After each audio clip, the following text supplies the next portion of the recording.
Hi master, welcome to Bigg Boss Telugu season 8 last day voting results. ఒరే last day ఏంట్రా, రీసెంట్గానే కదా voting results open అయ్యాయి, అప్పుడే లాస్ట్ డే ఎలా వచ్చేసిందంటే ఇది సీజన్ 8 కదా.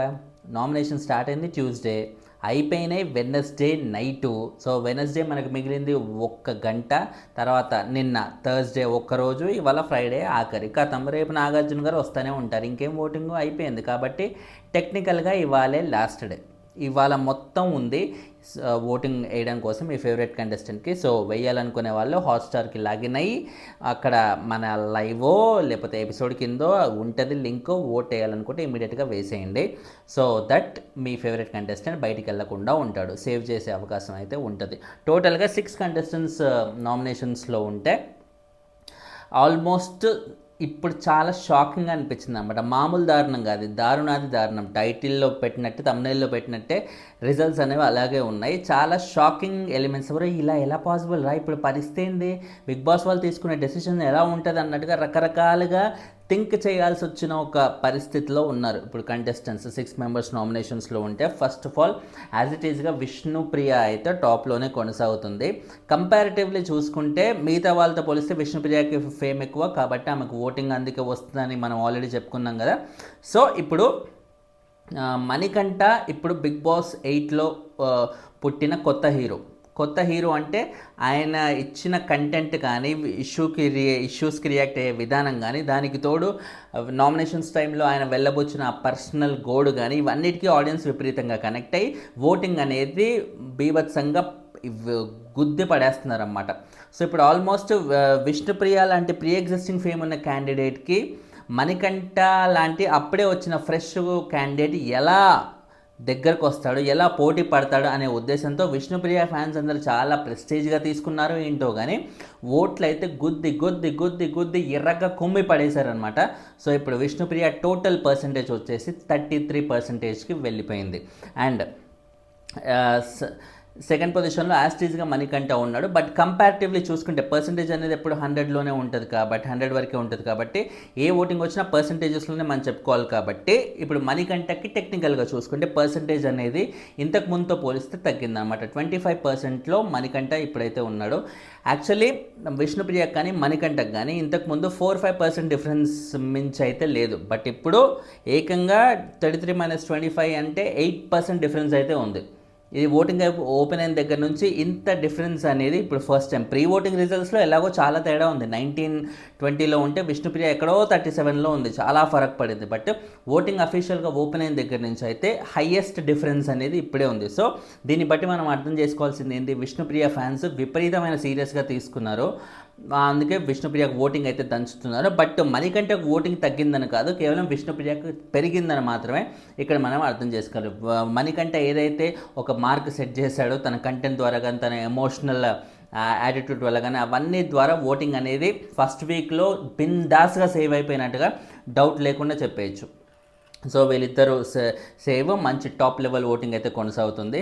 సో మిగిలిన వాళ్ళ పరిస్థితి ఏంటి అంటే ఫస్ట్ మనం పృథ్వీ గురించి చెప్పుకోవాలి. పృథ్వీ 3rd పొజిషన్లో ఉన్నారు.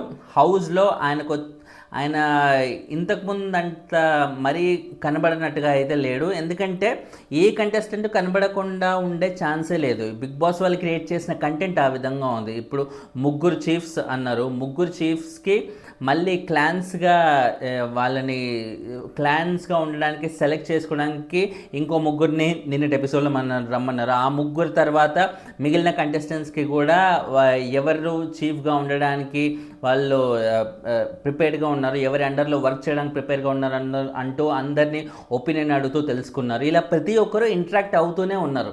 ఇంటరాక్ట్ అవ్వకుండా ఉండే అవకాశం లేదు కాబట్టి ప్రతి కంటెస్టెంట్ ఏదో విధంగా తన ఇన్వాల్వ్మెంట్ అనేది చూపిస్తూనే ఉండడం వల్ల సో ఇప్పుడు ఏమైపోయింది, ఈ స్టార్టింగ్లో పృథ్వీ పెద్దగా కనబడేవాడు కాదు ఫస్ట్ 1-2 ఎపిసోడ్స్. తర్వాత ఈ షో అనేది ఇంటరాక్టివ్గా మారడం వల్ల, ఇంటరాక్టివ్గా అయ్యేలా బిగ్ బాస్ డిజైన్ చేయడం వల్ల ఇప్పుడు పృథ్వీ గేమ్ కూడా కనబడుతుంది. పృథ్వీ ఆయనకు వచ్చే కోపం కనబడుతుంది, ఏదన్నా వాయిస్ రైజ్ చేయాలనుకున్నప్పుడు వాయిస్ కనబడుతుంది. అండ్ నిన్నటి ఎపిసోడ్లో ఎలాగైతే తను యష్మి టీంలోకి ఎందుకు వెళ్ళాలని తన ఇంటెన్షన్ కనబడింది, ఆ ఇంటెన్షన్ అనేది జనాలకు నచ్చింది. ఇలా చాలా విధాలుగా కూడా పృథ్వీ కనెక్ట్ అవ్వడం మొదలుపెట్టాడు. తన సీరియల్ ద్వారా వచ్చిన విపరీతమైన ఫేమ్తో పాటు ఇప్పుడు గేమ్లో తను కనబరిచే తన థాట్ ప్రాసెస్ కూడా జనాలకు నచ్చుతూ ఓట్లు పడుతున్న మాట అయితే వాస్తవం. సో ఇప్పుడు పృథ్వీకి 12% అయితే ఉంది. ఇంతకుముందు 13 ఉండే 14 ఉండే, ఇప్పుడు తగ్గిందంటే కాదు. టెక్నికల్గా విష్ణుప్రియ లాంటి వాళ్ళకి పెరిగింది కాబట్టి ఇక్కడ తగ్గినట్టుగా అనిపిస్తుంది తప్ప పృథ్వీకి ఉండే ఓటింగ్ రేంజ్ అలాగే ఉంది కాన్స్టెంట్గా. 12% ఓటింగ్తో Prithvi is in 3rd position. And మిగిలిన పొజిషన్స్లో చూసుకుంటే ముగ్గురిది అయిపోతే మిగిలిన పొజిషన్స్లో బేబక్క యాజ్ ఇట్ ఈజ్గా 4th పొజిషన్లో ఉంది. కాకపోతే బేబక్క మాత్రమే 4thలో కాదు, మిగిలిన కంటెస్టెంట్స్ ఇంకెవరు మిగిలారు, శేఖర్ భాషా కానీ అటు సోనియా కానీ వీళ్ళు కూడా మనకి మిగిలారు కదా. సో వీళ్ళకి కూడా అదే range voting, almost equal range of voting ఉందన్నమాట. సో మ్యాక్సిమం నాకు తెలిసి 5 to 10% డిఫరెన్స్కి అయితే ఎక్కువ లేదు.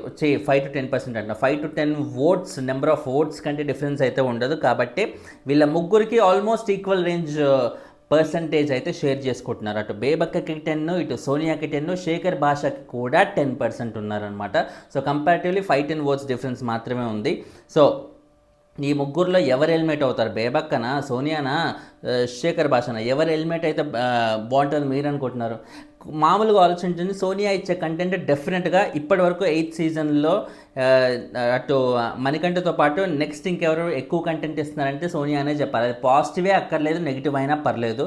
She is giving content. Bigg Boss audience engage అయ్యేది కూడా ఈ కంటెస్టెంట్స్ వల్ల. తర్వాత సోనియా, మన శేఖర్ భాషనా, బేబక్కనా అంటే కంపారిటివ్లీ చూసుకుంటే వీళ్ళిద్దరిలో శేఖర్ భాష కంటే కూడా బేబక్కనే కంటెంట్ ఇస్తుందని చెప్పాలి. తన వయసు రీత్యా తను ఎలా ఉండాలి అండ్ కిచెన్ పరంగా ఎప్పుడైనా సరే బిగ్ బాస్లో కిచెన్ని నమ్ముకున్న వాళ్ళకి ఫుటేజ్ అనేది ఆల్మోస్ట్ 0 అని చెప్పాలి. ఎందుకంటే కిచెన్ దగ్గర కాన్వర్జేషన్స్ ఎక్కువ అవ్వచ్చు, అది ఇదని అంటారు, కానీ నాకు తెలిసి కిచెన్ని నమ్ముకున్న ఎవరైనా సరే 0 అయిన వాళ్ళే ఈ రోజు వరకు కూడా. సో అందుకే బేబక్కలోనే ఆ నిజమైన ఫన్ కానీ ఆ ఎంటర్టైన్మెంట్ కానీ ఇప్పటి వరకు కూడా బయట తను చేసే వీడియోస్ చాలా ఎంటర్టైనింగ్గా ఫన్నీగా ఉంటాయి. బట్ అదే ఎంటర్టైన్మెంట్ బిగ్ బాస్లోకి వచ్చాక ఎందుకు మనకు కనబడట్లేదు అంటే ద ఓన్లీ రీజన్ ఈజ్ తను కిచెన్లో అలా ఉండిపోయింది. మార్నింగ్ వాళ్ళందరికీ బ్రేక్ఫాస్ట్ చేయడం, తర్వాత ఇమీడియట్గా బ్రేక్ఫాస్ట్ తినలేదు నేను, నాకు లంచ్ చేయండి అంటే మళ్ళీ ఇమీడియట్గా లంచ్ చేయడం, ఇలా బ్యాక్ టు బ్యాక్ అన్ని. కిచెన్లో వంట చేసే వాళ్ళకి మీరు చూడండి, మీ ఇంట్లో వంట చేసే వాళ్ళకి చూడండి, వాళ్ళకి టైం అనేది ఏ మాత్రం ఉండదు. కంప్లీట్గా ఒళ్ళు పులిసిపోద్ది, ఆ రేంజ్లో స్ట్రెయిన్ అయిపోతారు. కాబట్టి వాళ్ళు కొత్తగా వచ్చి ఎంటర్టైన్మెంట్ చేయడానికి ఉండదు, ఆల్రెడీ చాలా అలసిపోతారు.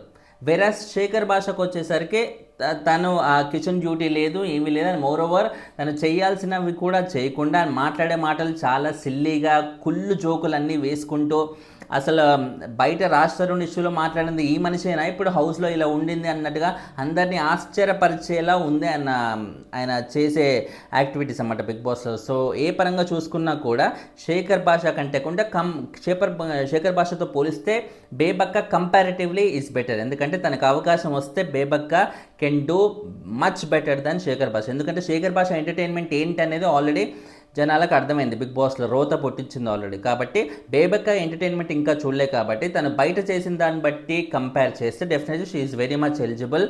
అండ్ నబీల్ లాంటి వాళ్ళకి నామినేట్ చేశాక కూడా నబీల్కి ఆవిడ ఒక పెద్దరికంగా చెప్పే ధైర్యం కానీ ఇవన్నీ చాలా హుందాగా వ్యవహరించింది. ఆవిడ వయసుకు తగ్గట్టుగా హుందాగా వ్యవహరించింది. కాబట్టి డెఫినెట్లీ శేఖర్ భాషతో పోలిస్తే బేబక్క ఈజ్ మచ్ ఎలిజిబుల్ అని ఐ పర్సనల్లీ ఫీల్. సో ఫైనల్గా ఎలిమినేట్ అవ్వడానికి ఛాన్స్ ఎవరికి ఉంది అంటే షాకింగ్గా, దారుణంగా ముగ్గురికి ఈక్వల్ ఓటింగ్ ఉంది. కాబట్టి ఈ ముగ్గురులో ఎవరు వెళ్ళిపోయినా కూడా ఆశ్చర్యపోనవసరం లేదు. ఇంకా ఈ రోజు మొత్తం ఓటింగ్ ఉంది కాబట్టి ఈవినింగ్ ఓటింగ్ పోల్స్లో లేకపోతే రేపు మార్నింగ్ క్లోజింగ్ ఓటింగ్ పోల్స్లో మనకి ఇంకా డీటెయిల్గా తెలిసే అవకాశం అయితే ఉంది.